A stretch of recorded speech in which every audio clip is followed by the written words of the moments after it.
Hello students, मैं त्यागी sir तथा आप देख रहे हैं त्यागी कोचिंग सेंटर का यूट्यूब चैनल। 10th क्लास के स्टूडेंट्स की आवश्यकताओं को मद्देनज़र रखते हुए त्यागी कोचिंग सेंटर आज से मैथ व साइंस के वीडियो लेक्चर लेकर आ रहा है। स्टूडेंट्स, इस ही श्रृंखला में आज मैथ की यूनिट फर्स्ट संख्या पद्धति का चैप्टर 1 वास्तविक संख्याएं अर्थात रियल नंबर्स लिया जा रहा है। स्टूडेंट्स, इस चैप्टर को क्लियर करने के लिए हम कुछ पदों को डिफाइन करेंगे, जिनमें से पहला पद प्राकृतिक संख्याएं अर्थात नेचुरल नंबर्स हैं। गिनने में प्रयोग की जाने वाली संख्याएं प्राकृतिक संख्याएं कहलाती हैं। स्टूडेंट्स, जिन संख्याओं का प्रयोग हम गणना करने में करते हैं वह संख्याएं ही प्राकृतिक संख्या कहलाती हैं। दैनिक जीवन में हर समय हमें गणना की आवश्यकता होती है। मान लीजिए हमें बाजार जाना है, कुछ वस्तुओं को खरीद कर लाना है, तो सबसे पहले हमें वस्तुओं की एक सूची तैयार करनी होगी, अर्थात हमें ये देखना होगा कि हमें कितनी वस्तुओं खरीद कर लानी है। तो वस्तुओं की वह संख्या प्राकृतिक संख्याओं से ही ली जाएंगी।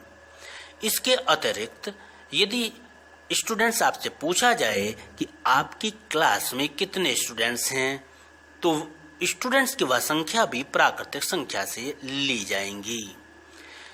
इसी तरीके से स्टूडेंट्स, यदि आपसे पूछा जाए आपके परिवार में सदस्य कितने हैं, तो सदस्यों की वह संख्या भी प्राकृतिक संख्या से ली जाएगी। तो स्टूडेंट्स, हमें हर समय प्राकृतिक संख्याओं की आवश्यकता होती है गणना करने के लिए। तो ये संख्याएं 1, 2, 3, 4, 5, 6 डैश इत्यादि होती हैं। तो स्टूडेंट्स, हम देख रहे हैं कि इन संख्याओं में सबसे छोटी संख्या 1 है, अर्थात इससे हमें पता चलता है कि सबसे छोटी प्राकृतिक संख्या 1 होती है। स्टूडेंट्स, सबसे बड़ी प्राकृतिक संख्या अभी तक ज्ञात नहीं है, क्योंकि प्राकृतिक संख्याओं का प्रारंभिक सिरा तो हमें पता है कि 1 है, लेकिन उसका अंतिम सिरा अर्थात एंड पता नहीं है। अतः माना जाता है कि प्राकृतिक संख्या 1 से प्रारंभ होकर इन्फिनेटिव अर्थात अनंत पर समाप्त होती है। स्टूडेंट्स, प्राकृतिक संख्याओं के समुच्चय को n से व्यक्त करते हैं। n = 1, 2, 3, 4, 5, 6 डैश इत्यादि से एक सेट बनता है, समुच्चय बनता है। स्टूडेंट्स, प्राकृतिक संख्याओं को हम धन पूर्णांक भी कहते हैं। यह ध्यान रखना भी आवश्यक है कि यदि प्राकृतिक संख्याओं पर ऋण चिन्ह लगा दिया जाए तो फिर वह ऋण पूर्णांक कहलाती हैं। स्टूडेंट्स, अब हम पूर्ण संख्याओं के बारे में जानेंगे। शून्य सहित प्राकृतिक संख्याएं पूर्ण संख्या कहलाती हैं। इन्हें W से व्यक्त करते हैं। स्टूडेंट्स, इसे ऐसे समझ सकते हैं कि अगर प्राकृतिक संख्याओं के समुच्चय में शून्य को भी शामिल कर लिया जाए तो यह समुच्चय पूर्ण संख्याओं का समुच्चय बनता है।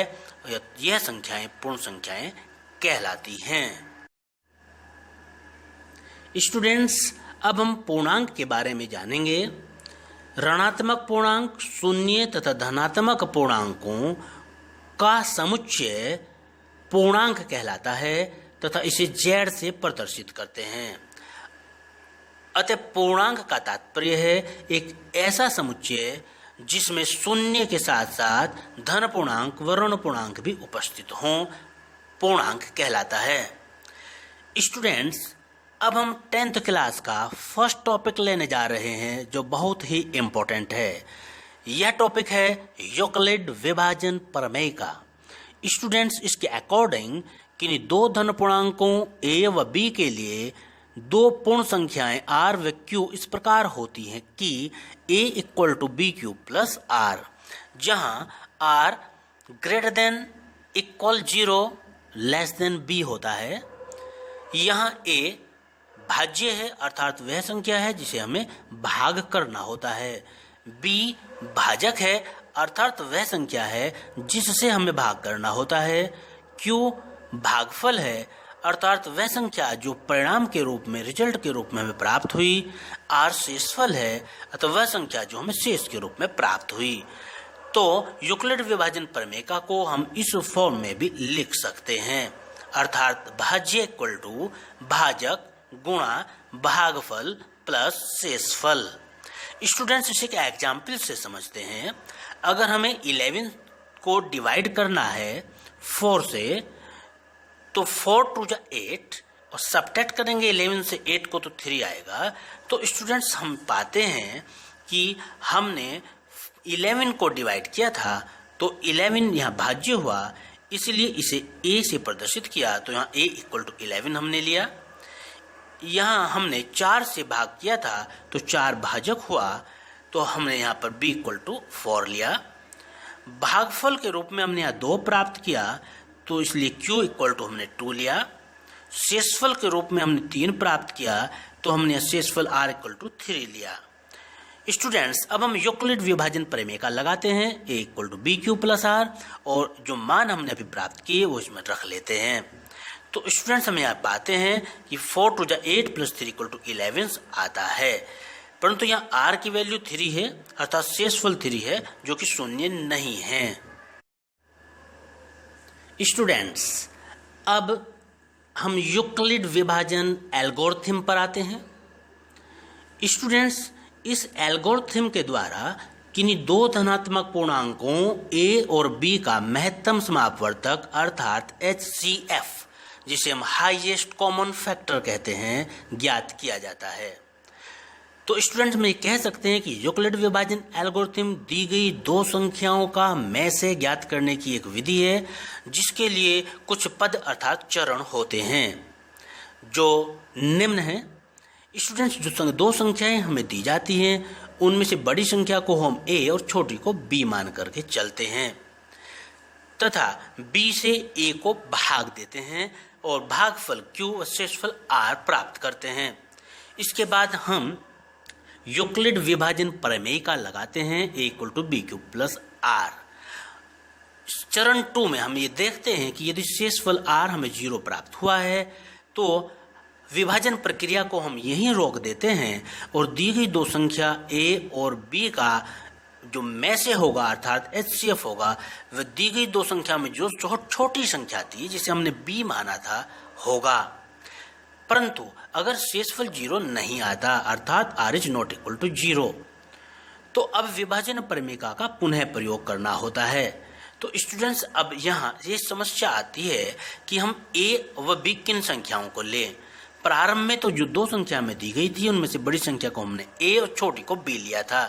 स्टूडेंट्स अब हम जो पहले चरण में b ली थी वह a लेकर चलेंगे, उसे हम a मानेंगे अब, और जो हमें शेषफल प्राप्त हुआ पहले चरण में उसे हम b मान करके चलेंगे और फिर से विभाजन प्रक्रिया लगाएंगे और तब तक लगाएंगे जब तक शेषफल r 0 प्राप्त नहीं हो जाता। जब शेषफल r 0 प्राप्त हो जाता है तो उस स्थिति में जो भाजक b होता है वही में से होता है। स्टूडेंट्स यूक्लिड विभाजन एल्गोरिथम को समझने के लिए हम एक एग्जाम्पल्स ले रहे हैं जिसमें हमें 272 और 1032 का HCF अर्थात हाईएस्ट कॉमन फैक्टर ज्ञात करना है। इसके लिए हम यूक्लिड विभाजन एल्गोरिथम के चरणों का प्रयोग करते हैं। स्टूडेंट्स फर्स्ट चरण में हम दी गई इन दोनों संख्याओं को लेते हैं और उनमें से यह देखते हैं कि बड़ी संख्या कौन सी है। बड़ी संख्या को हम a इक्वल टू मान लेते हैं और छोटी संख्या को हम b इक्वल टू मान लेते हैं। स्टूडेंट्स अब हम छोटी संख्या से बड़ी संख्या को डिवाइड करते हैं, तो हम यहाँ भागफल के रूप में जो पाते हैं उसे q इक्वल टू नोट करते हैं और जो शेषफल के रूप में पाते हैं उसे हम r इक्वल टू नोट करते हैं। स्टूडेंट्स हमने 1032 को डिवाइड किया था तो वह यहाँ a का मान होगी और जिस संख्या से हमने भाग किया था वह यहाँ b का मान होगी। अब हम यूक्लिड विभाजन प्रमेय का लगाते हैं, a equal to b q plus r, और उसमें इन मानों को रख लेते हैं।